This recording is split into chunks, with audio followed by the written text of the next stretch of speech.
Welcome to Financial Focus, brought to you by Gulf Coast Financial Services founder and CEO, John Kuykendall. John and his team of financial, legal, and tax professionals have provided North Florida savers and investors sound, comprehensive financial guidance for over 25 years, helping you to achieve important life and planning goals. Be sure to like, subscribe, share, and tune in for more Financial Focus by visiting GulfCoastFinancial.net. And welcome into the program. This is Financial Focus, brought to you by the team at Gulf Coast Financial Services, named Best of the Best in Financial Services by the Lake City Reporter, serving savers and investors in North Central Florida. Founder and CEO John Kuykendall here with us, providing the information that we need to know. As always, John, welcome back in. Thank you, Peter. It's great to be here. I hope everything's going well for you. It's getting a little cooler, and the weather certainly has changed. Well, you got the coat on, I've got the sweater on, so we're warming up. We're staying warm here, but yeah, it's definitely gotten a little chillier. And John, I know that you've got a lot in store for today's program. Again, still looking back a little bit on 2020. Hindsight is 2020, and hopefully we can keep all of the events of 2020 in the rearview mirror. But we want to plan and we want to be proactive, and we want to make progress in 2021. And we touched a little on what you thought would be the big news stories of 2021 from a financial perspective. Yeah, that's right, Peter. You know, there are quite a few things that we talked about that 2021 is going to have for us. And one of the big things is going to be inflation. I talked a little bit on the last show. I think I mentioned that the Fed has decided that they're going to ease up on inflation. And so inflation will be able to get higher. And we've already seen higher gas prices, higher food prices. Because of the pandemic last year, a lot of things went up, a lot of costs went up. So certainly we have more inflation now than we've had recently. And the Fed's not too concerned about it, but it's going to affect your pocketbook and it's going to affect your spendable money. Yeah, if you go to the grocery store or to Home Depot, pick up milk or lumber, you've noticed it already. My concern, John, is that when they say moderately higher, we have been so low with their targets. When they say they're targeting 2%, that's like double the inflation rate that we've seen. And are they going to be able to stop it there? Well, that's part of the problem that we had in the 80s when we had runaway inflation, hyperinflation. So certainly once you let the cat out of the bag, it's hard to keep the cat there. And I think that, you know, we have had so much run up because of the COVID. Lumber prices went up 194% last year, just due to all the home improvement that was done during the stay at home. So certainly we're seeing it. I know every time I go to the grocery store, I'm amazed at how much I pay and how little I get in the bag. Yeah, absolutely. And we talked a little bit about several other big risks that we expect to be news stories of 2021. Inflation was one. Low interest rates, taxes, market volatility. These are the things that planners need to plan around. But the plan itself, John, if we have that is making progress. Oh yeah, Peter. And that's the one thing that we want to do here is we want to make sure that we cover taxes, inflation. We want you to have increasing income in retirement. We want to make sure that we address the tax situation, the inflation situation, and we're going to help you maximize your Social Security. We're going to look at that. We're going to look at that guaranteed, or at least some type of income coming in. You know, Tom Hegnia says that the happiest generation or the happiest person in retirement is the one that has predictable income through his retirement and gets a check every month. And I think that's a lot to be said for that. Yeah, well, John, I think through the planning that you do for your clients, you have seen that to be true, and you can understand why. Oh yeah, Peter. I mean, I've seen so many of our clients who didn't take our advice, didn't have a road plan, run out of money, and it's a sad situation when they have to go back to work because they weren't frugal and didn't listen and didn't let us help them. But, you know, we can work. That plan is a living, breathing document. And as I tell our clients, we want to look at it every year. If they make a major purchase or if they're going to do something major, we want to make sure that we've included that in their plan so that we can take them down that road to retirement. Well, I think that the savers and investors that are looking to their future, what they worry about is risk. What are you worried about? Well, I'm worried about the risks that I'm exposed to. The plan helps you specifically identify those risks. And, there's plenty of press coverage and articles about the various risks. I think the one that comes top of mind whenever we say the word risk, that's probably the market. John, would you say that's the most Oh, commonly thought about risk? right. And we're going to have, the thing about it is we're going to have market volatility. We've seen it. We saw it last year during the pandemic. How would you like to be retired and have the market drop off 40% in about a week? And you're planning on living on your investments, and that's the only plan you've got. I would And we not like saw that that. very much. It wouldn't make me sleep very well at night, I can tell you that. And we saw that last year. We saw that happen. We see the markets goes down, it goes up. Sure, the market is tantalizing because the if you look at the long-term trend, it's always up. But if you look at it on a day-to-day or month-to-month basis, there's a lot of hills and valleys in that. John, do you think that the fact that the market came back so quickly? I mean, it was essentially one quarter between the time that it was at all-time highs and 30% drop and then back close to those all-time highs. Maybe just one statement in between there that the clients received. Do you think that the fact that that happened so quickly made many investors potentially miss the fact that there's a lesson to be learned and that we might be overexposed to risk? Yeah, I think that if you look at the average investor right now, they haven't thought about that. They're looking at what their return was the end of December, which was a pretty good return for last year. So they're looking at that. They're not looking at the fact that the market took that big dive. Now, if we'd have gone back to 2008 and we had to wait 2 years before it, a year before it started back, and then almost 4 years to catch up. And if you were pulling money out of your account, as you well know, you were going to be, it would take you longer than that to catch up. Now there is something to be said for ignoring downturns when we're invested in the market and not making rash decisions and knee-jerk reactions.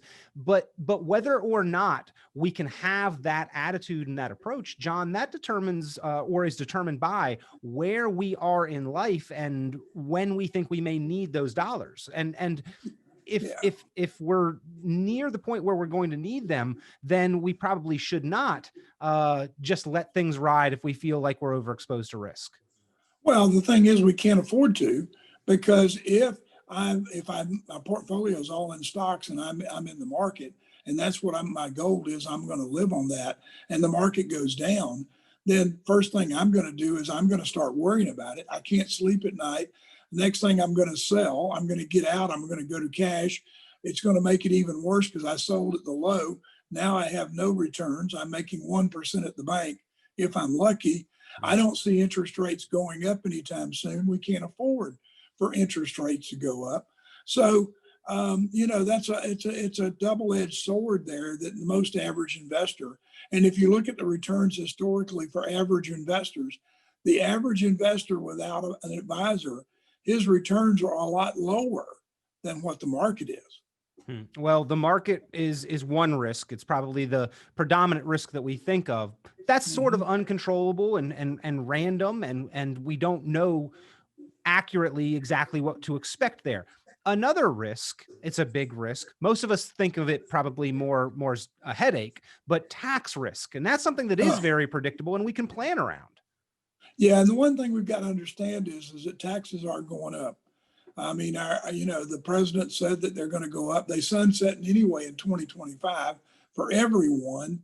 There's going to be a huge increase on certain people over a certain income, which won't affect the average person, but will affect those over $400,000 in income. So, but then you got to remember that in retirement, everything we do affects something else. So if I take a large distribution and pay the taxes, which I'm going to pay the taxes, it increases the taxes that are due on my Social Security check. Plus, it also could increase my Part B Medicare. So it's just a rippling effect. And we like to take the client and we like to advise them of all those things ahead of time and see if there's some way that we can help them accomplish what they want to accomplish, but to keep taxes as low as we can, and at the same time, give them the same return. Well, if we flash back 1 year ago to right now, the big news financially of the moment was the Secure Act. And I think that sort of got washed under the bridge and swept under the rug by, of course, everything that happened with Corona. But the Secure Act it's big news, and it absolutely impacts and affects the way that we need to treat and handle and plan around our IRAs and tax deferred dollars. Well, sure. The one thing the biggest thing that the Secure Act did was that it eliminated the stretch IRA for when we pass on our inheritance past our spouses, because when it goes to the kids, they have 10 years to take it out. But yet, John, that's not the big part of it that I think most people have actually focused on. That's the biggest impact. But where most people are focused is, oh, they moved RMDs back a year and a half. All right, so they gave us a year and a half on one side. Thank you. But then they took away generations of potential tax deferral on the other side, where they give on one hand, they take away on the other. And man, did they take away a lot. Yeah, and what we're doing is we're building up those IRAs for 2 more years before we start taking the money out. We're going to end up paying more taxes in the future. So, it really wasn't a godsend they gave us. The other thing they gave us was that if you were over 70, you could still contribute to an IRA if you had earned income. And a lot of people over 70 are working, and certainly they should do that. But the one thing that people don't realize is we can do that in a Roth IRA. We don't get the tax consequences, but we don't have to take it out, and it's not subject to the stretch IRA. The other thing that the Secure Act did that, it made annuities actually could be a part of a 401k now. And, annuities have had this stigma of being bad, and the government doesn't like them. Yet the government realizes that people are retiring without a predictable income, no check. So now they've said, hey, you can put annuities in your 401k, it's okay. Yeah, not maybe widely adopted yet, but something that, again, probably because of everything that went on, transpired with COVID last year, something that a lot of plans have not implemented that aspect of it yet. But it certainly is something that could provide savers and investors and those retirement-minded individuals some benefits, to include an element of guaranteed income right there within the account as they're making those deposits. And John, you've always had the ability to help somebody transition some of that savings to an element of providing guaranteed income that was akin to and very similar to a pension. Yeah, because what we believe is we believe in diversification, not asset allocation. So we want to allocate our growth portfolio, our growth bucket, based upon what the sectors of the market and what's moving. But our intermediate money, the money we're going to need in the future, we want that to be in a safe bucket, and we want it to have a predictable income that the insurance company is at least saying, hey, we'll take the losses, you can have some of the gains. I like that, and our clients like it, and we've done that with a lot of clients over the past couple of years. All right, so John, a lot of things that we expect to hear about in the news financially in the coming year: interest rates staying low, inflation maybe creeping up, market volatility, taxes, and there's obviously going to be some unexpected things as well that just pop up on us. We're just going to have to get used to that, I think. But if somebody is planning on retiring in 2021 or in the foreseeable future, what's kind of your advice to them as they look out on the year to come and begin to set those plans in motion? Well, the thing about it is, Peter, is there are so many components now of retirement planning and of just trying to figure out taxes and investments, that the main thing is to get a plan, get a roadmap, get some advice from someone, get some help from someone, so that you can do the best job you can do for your retirement. Start now, don't start later, and make that document, review it every year. Don't put it on the shelf and not worry about it and say, hey, I've got a plan, because that plan's going to change. And as you just said, we don't know what's going to happen this year. We would have never thought that we would have had all the problems we had in 2020. And so what 2021 is going to do, it's going to mean a lot more volatility in the market. Taxes are going to be higher. We have to pay for all this stimulus and all the stuff that we've deferred. So, get with somebody and get them to help you. It's too difficult nowadays to put all the pieces together, Social Security, Medicare, all those things, and to get the advice you need from those agencies. Come to us and let us help you with it. We'll do that. Well, they are there as your resource, ladies and gentlemen. It's always beneficial to have a source for information, a source for guidance and perspective on financial matters, which can be so complex. Experienced, qualified professionals, your team there at Gulf Coast Financial Services, been named best of the best in financial services by the Lake City Reporter 6 years running, and serving savers and investors across North Central Florida. Also, their sister company, Gulf Coast Tax Advantage. So they're looking at everything from both the financial and the tax planning point of view.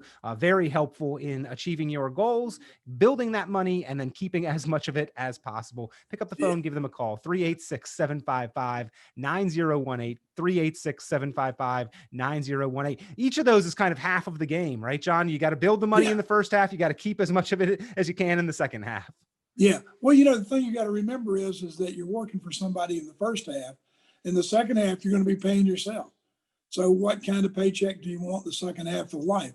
Do you want it to be an increasing paycheck, or do you want to have a paycheck that you didn't get? And Peter, we're going to need as much money as we retire. When we retire, whatever our income was, we're going to need to start with that much money in retirement. Yep. A lot of plans assume that we can take a reduction the day that we retire for some reason magically. Just not seeing that to be the case more often than not, John. No, we you can't do that anymore. It used to be that you could live on 65 or 70% of your income. Things were going to be cheaper. Things aren't. Things cost more. It's not that cheap to be in retirement. And getting more expensive every day. So let's make sure we've got a plan to account for that. Ladies and gentlemen, John Kuykendall and his team can help you build a plan for stable, secure, and increasing income throughout retirement. That's a big component of the plan, but looking at all aspects of your plan, the risks that you're taking, the fees that you're paying, the taxes that you'll be liable for, and they offer that service on a complimentary, no cost, no obligation basis. So there is no benefit to procrastinating. There's no downside to placing that call. Get started. The journey of 1,000 miles starts with that first step. So the first step for you today, give them a call, get in contact with the team at Gulf Coast Financial Services, 386-755-9018. That's 386-755-9018. John's looking forward to hearing from you, assisting in any way he and his team can. And John, always a pleasure getting the opportunity to speak with you. Thank you, Peter. Brother Pete, look forward to this year being with you. Absolutely. We look forward to it as well. And I know John and his team, they're looking forward to hearing from you, ladies and gentlemen. Take care. Be sure to like, subscribe, share, and tune in for more financial focus by visiting GulfCoastFinancial.net. The information presented on this program is provided for informational purposes only, without warranty of accuracy, completeness, or suitability for a particular purpose. This program is not intended to be and does not constitute financial, investment, legal, or tax advice. This information is general in nature and not specific enough to be construed as advice. You should not make any decision based on the information presented on this program without independent consultation with an appropriately licensed professional or competent advisor. Investment in securities or the market involves a potential risk for loss of principal. Trading, therefore, may not be suitable for all listeners. Annuity guarantees are based solely on the financial strength and claims-paying ability of the issuing company. Withdrawals of growth from annuities may be taxable as ordinary income in the year it is taken. Individuals should review contracts for specific details of the product's features and costs. Early withdrawals may subject the owner to penalties, fees, or taxes. John Kuykendall is registered with and securities are offered through Kovac Securities Inc., member FINRA SIPC, found online at www.kovacsecurities.com. Advisory services are offered through Gulf Coast Financial Services Inc., a registered investment advisor in Florida. Gulf Coast Financial Services Inc. is not affiliated with Kovac Securities Inc. or Kovac Advisors Inc. Past performance is not indicative of future results. All investing involves risk. Investment decisions should be based on your own goals, time horizon, and tolerance for risk. Due to various factors including changing market conditions and/or applicable laws, the content may no longer be reflective of current opinions or positions.